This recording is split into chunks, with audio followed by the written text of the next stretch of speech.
CTV Edmonton, local breaking news with Miriam Valdez-Carletti. Good evening. After days of heavy snow, the city is now getting a little help from Mother Nature to clear the roads in the form of above-zero temperatures.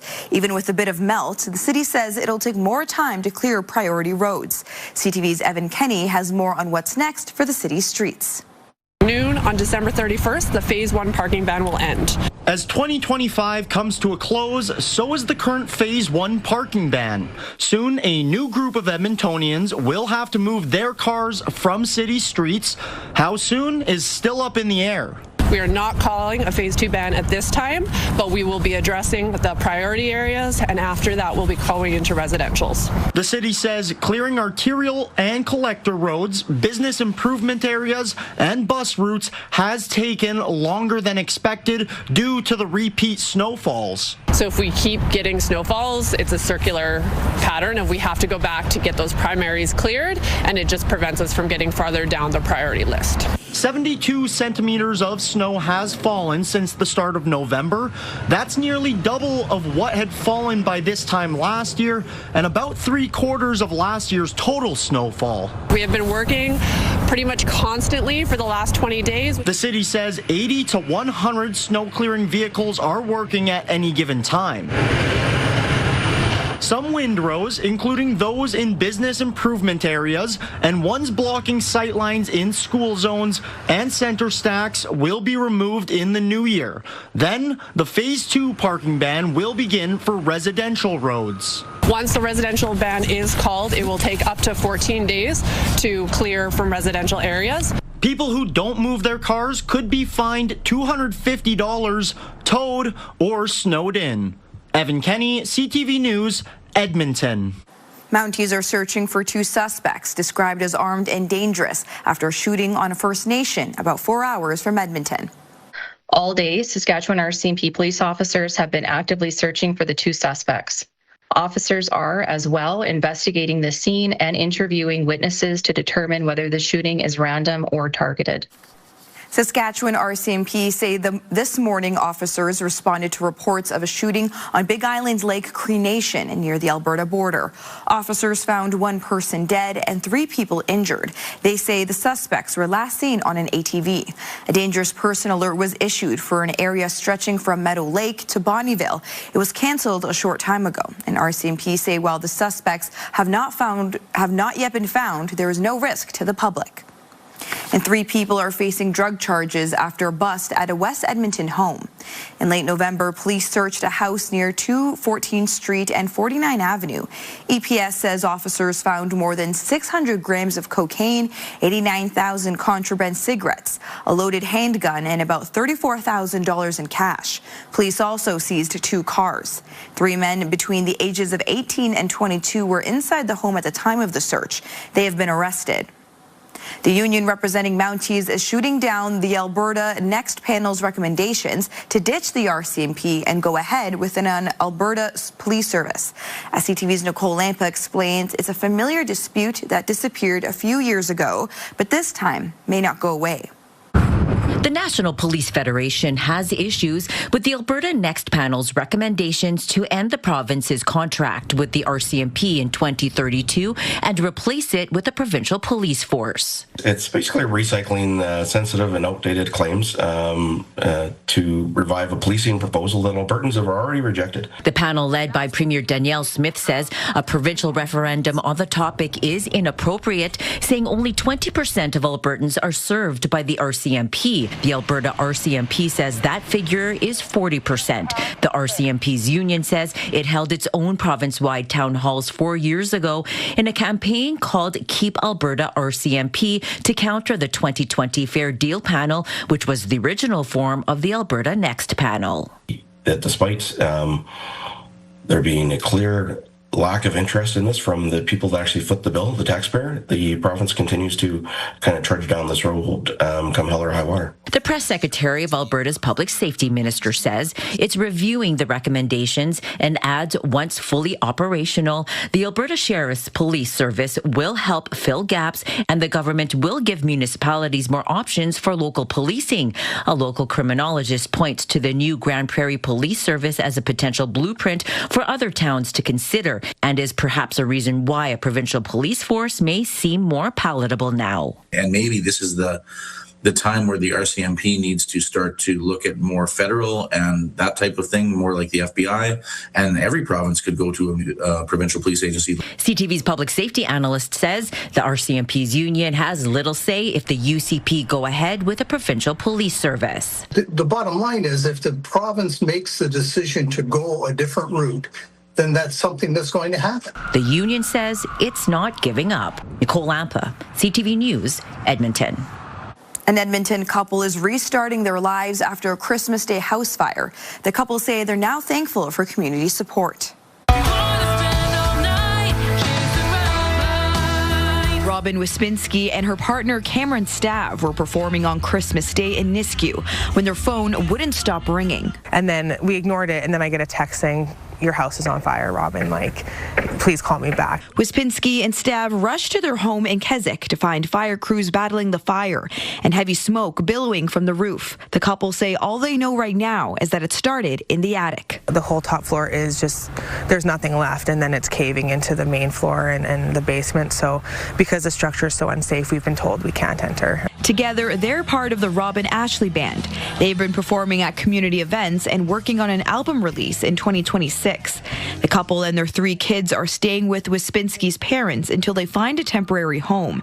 In the meantime, they're rebuilding their life from scratch. We went to take a shower that night and realized that we don't have anything to put on after we get out of the shower, so that was, a little bit of a shock. Everyone's been so supportive, and we've had friends lend us clothes and stuff like that. What items in their home are salvageable is unclear, but they are hoping to recover items with sentimental value. I'm really hoping that my guitars survived the fire and the water. I just have letters from my grandfather who passed in 2018, and I think for me those are the things that I just hope are okay. A GoFundMe page for the couple has raised more than $17,000. Some of the money that was supported or given to us right after the incident literally was used at Costco. They're looking forward to a fresh start in the new year, including performing at Churchill Square on New Year's Eve. It will be a really good distraction just to enjoy some music and some fun and community, which is, a way that we can, give back music to people who've been supporting us. They perform at 6:35 p.m. Edmonton's mayor will begin the new year with an international trip to one of Edmonton's sister cities. Andrew Knack will attend the Harbin Snow and Ice Festival in China to mark the 40th anniversary of the Edmonton-Harbin partnership. And it's the first time a mayor has visited Edmonton's Chinese sister city in 10 years. Knack says he will be meeting with the mayor and the city's equivalent to explore Edmonton and industry leaders. We talked a lot about this through our budgets over the last many years about how we have to change the dynamic of our city, how we have to change the foundation of our city, and recognize that part of our job is to make sure we're getting out there in the world, bringing back new investment, bringing back new tourism opportunities, and continuing to grow our city. Knack heads to China Saturday, and the city of Harbin is covering most of the expenses. Knack's office says the cost of flights for the mayor and one staff member is around $4,800. It's been a busy year at City Hall, from outbursts over infill and summer vacations to deals for downtown, road construction, and an election like Edmonton has never seen. CTV's City Hall reporter Jeremy Thompson sat down with Mayor Knack to reflect on 2025 and the challenges ahead in the new year. It still feels a little surreal. Andrew Knack is still settling into the mayor's office. Little more than a year ago, he thought his time in politics was over. But in October, he beat out a field of strong competitors on a shoestring campaign budget. At the end of the day, we'll have likely raised about $250,000, which is incredibly low for a mayoral campaign. Compare that to $850,000 Tim Cartmel and his Better Edmonton party had raised by mid-summer. City Council has 4 new members who helped pass a 6.9% tax increase for 2026. Mayor Knack says the new group is eager to work on issues they heard about from voters, looking for quick wins on safety, affordability, and adapting to population growth next year on the back of a new budget process Knack himself pushed for. So my expectation is you'll see lower increases than what you saw in the last 4-year budget, but enough of an investment that it still allows us to invest in the public services people expect. One major decision at City Hall this year was approving a new $250 million event park for Ice District as part of a deal with the province to extend a special tax program downtown. Knack did not support the deal that was touted as an economic investment, but says the city's economy is a top priority. We have all of these groups that are doing great work, but I don't think we have anyone shepherding it. Drivers reached new heights of construction fatigue in 2025, experiencing snarls all over the city. It certainly felt like the last 2-3 years it's been moved beyond an inconvenience and actually has genuinely started impacting people's quality of life. The mayor believes 2026 will be a bit better as the city applies a new approach it tested with LRT construction this year, fully closing some intersections to speed up the work. Of those 8 intersections, 7 of them opened ahead of schedule. The other one on time. Perhaps the most memorable moment from City Hall this year came at the tail end of a marathon public hearing on infill in July. Emotions boiled over for Councillor Sarah Hamilton when it became clear the meeting would need to extend into Council's scheduled summer break. I've been able to adjust my schedule for the most part. I will have to step away. Point of order. That was so rude, Mr. Mayor. That was so f***ing rude. F*** you, Joanne Wright. F*** you. I want our council meetings to be boring. I want them to be respectful, and I want people to see action from them. So I don't want to see a moment like that ever again. 2026 will bring new problems to solve, but the mayor is also looking forward to ribbon cuttings for some major city projects. The Coronation Velodrome and Rec Centre opens in January, and after 3 years, Horlack Park is set to reopen this winter. Jeremy Thompson, CTV News, Edmonton. The death of an Edmonton man in a hospital emergency room has a medicine hat man speaking about his own medical fears. Kim Johnston has been waiting 3 months to see a specialist for a debilitating brain growth. He now worries successful treatment is already too late. CTV's Tyler Barrow has more. I'm warning the Premier, my MLA Justin Wright, Adriana LaGrange, and Surgical Minister Matt Jones. What happened at Grey Nuns in Edmonton will happen to me next.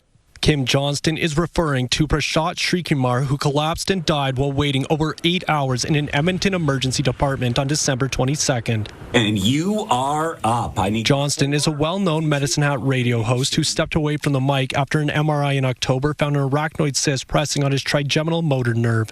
That's the nerve that controls jaw movement and speech. His brain also struggles to communicate with his muscles. Every day that those muscles don't get the signal from the brain, you're one step further away from any hope. Vision in his left eye is also deteriorating. He has been waiting to get a neurological evaluation for over 90 days. He finally has an appointment in 3 weeks. 90 days is unacceptable, and I fear that I'm beyond the point of returning to normal life. And his complaint is warranted, according to one medical expert. Ridiculous to have somebody wait that long. Somebody who has progressive neurological symptoms like Kim does need to see somebody fairly quickly. Acute Care Alberta says specialized medical services are available in Edmonton and Calgary, and in a statement says they are focused on improving services for patients in more rural areas.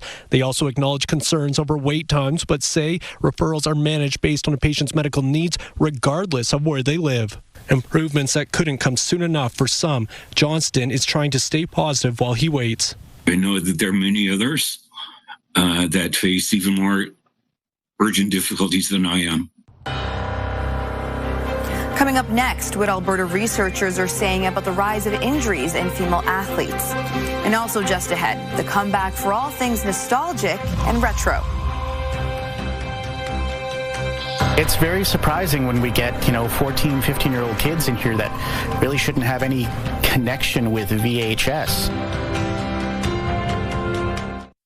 Alberta researchers are leading the charge when it comes to investigating the rise of injuries in female athletes in the fallout. They say it's not because of how female athletes play, but instead due to inequality. The findings are part of a major International Olympic Committee consensus statement released in the British Journal of Medicine. The report aims to bridge the gap in how injuries are managed and prevented for women compared to men. Injuries often carry long-term consequences, including mental health challenges, obesity, osteoarthritis, and even poor academic performance. Researchers cite it as the main reason why women and girls drop out of organized sports. I think this consensus statement, it's not the finish line. This is actually kind of the start, and we need to really work at getting this information out to athletes, to coaches, to parents, and to those end users that it'll benefit the most. Recommendations include making more equipment specifically for the female body and equal access to training facilities and coaches. While some people may think of VHS tapes as something left sitting in their basements collecting dust, they are far from obsolete. VHS is making a comeback in Edmonton, and not just among those old enough to be able to be nostalgic for it. CTV's Connor Hogg has more. I've had the shop for over 20 years, and VHS was dead for the first, I'd say, 10 or 15 years in my store. The lobby on White Ave has always sold DVDs and Blu-rays, but lately demand has been growing for an older technology. The return of VHS tapes, as well as a growing community of collectors. It's fun to show off new tapes that you got and see what other people are collecting. Cody Cook says even though the quality is lower, tapes make up for it with charm. Sometimes the tracking will be a little off, so you'll get the lines and maybe the sound warbles and stuff. It's very cool. It's a very unique experience. Now, before you start searching your basements, not every tape is a guaranteed collector's item. It's usually ones that had smaller print runs or of more unusual genres and are still sealed. Not all collectors are motivated by nostalgia. 14-year-old Anthony Campianu isn't old enough to have watched a tape when they were new. It's just the charm of them. I just like them so much. I think they're cool. That hasn't stopped him from collecting more than 400 of them, many of which came from Movie World in Stony Plain.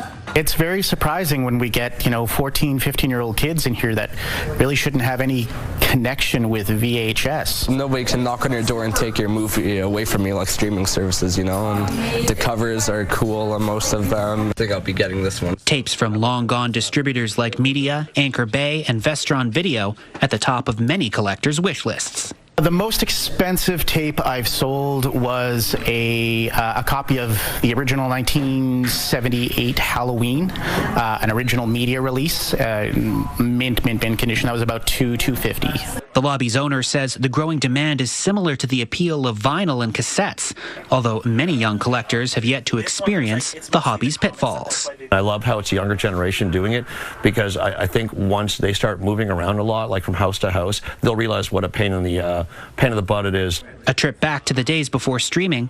Just don't forget to rewind. Connor Hogg, CTV News, Edmonton. A hockey tournament that supports kids fighting cancer is wrapping up its second year and surpassing its fundraising goal. Ben's Cup is named after Oilers superfan Ben Stelter. His Memorial Foundation is raising money for an advanced cancer radiation treatment facility. The tournament grew this year from 36 teams to 56 teams. The players are asked to take on a fundraising challenge to take part in the tournament.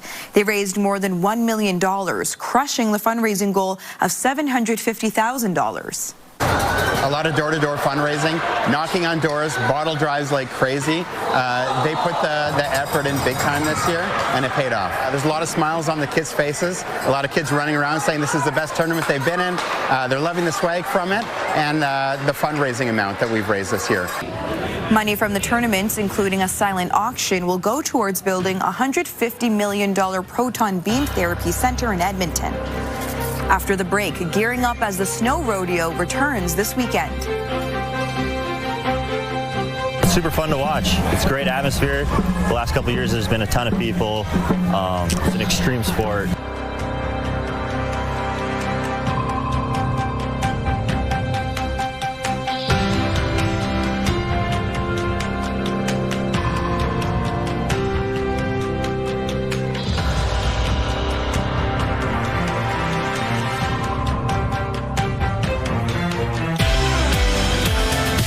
Wednesday on your morning. We wrap up 2025 in the right way. It should be a warm evening to take in the fireworks. We'll show you early celebrations also from around the world starting at 6. Your Morning Edmonton, weekdays. Programming brought to you by James H. Brown Injury Lawyers, the heavy hitters of injury law. CTV's Kaylin Mitchell joins us now with our weather forecast. Thank you, Miriam. Well, as we move through the rest of the night, there is still the possibility of some snow and some flurries in the area between Grand River and Peace River. And then for northern areas of Alberta, cloudy with a chance of flurries. For Edmonton, though, expecting some fog patches to develop overnight and be around for the start of the day for tomorrow. So if you're hitting the roads either late tonight, first thing tomorrow morning, be careful about some areas of reduced visibility. There will be some snow and some flurries left towards the east and northeast of the city to start the day. And then by the time we get into late Wednesday afternoon and extending into Wednesday evening, a chance of a flurry or a little bit of light freezing rain around Edmonton. Now, the further north you go from the city, the more likely into some snow and some freezing rain you're going to be. This is another fast-moving weather system, basically moving from the west off towards the east, so it heads into Saskatchewan as we move later into our New Year's Eve night. And then for New Year's Eve day, there's another weather front developing out of BC, and this is going to develop some snow, again, from the Grand Prairie area and extending towards Edmonton, though in around Edmonton itself, it is expected to be periods of lighter snow or maybe even just flurries on Thursday, but with some possible snowfall amounts that could be around 1 to 4 centimeters. So we can see for the Edmonton area, not much is expecting as far as possible accumulations go for tomorrow because we just have that lower chance of a flurry or a little bit of light freezing rain. But the snowfall amounts in and around the city do pick up a little bit as we move through the day on Thursday as that next weather front sort of sets up shop. All right, let's take a look at morning temperatures for tomorrow around the province. In northern areas of Alberta, well down into the minus teens, even around minus 21 at the start of the day. Around high level, it's going to be a cold day for northern areas of Alberta, though nothing too unusual for this time of the year. Minus 11 at Red Deer and minus 2 for Calgary.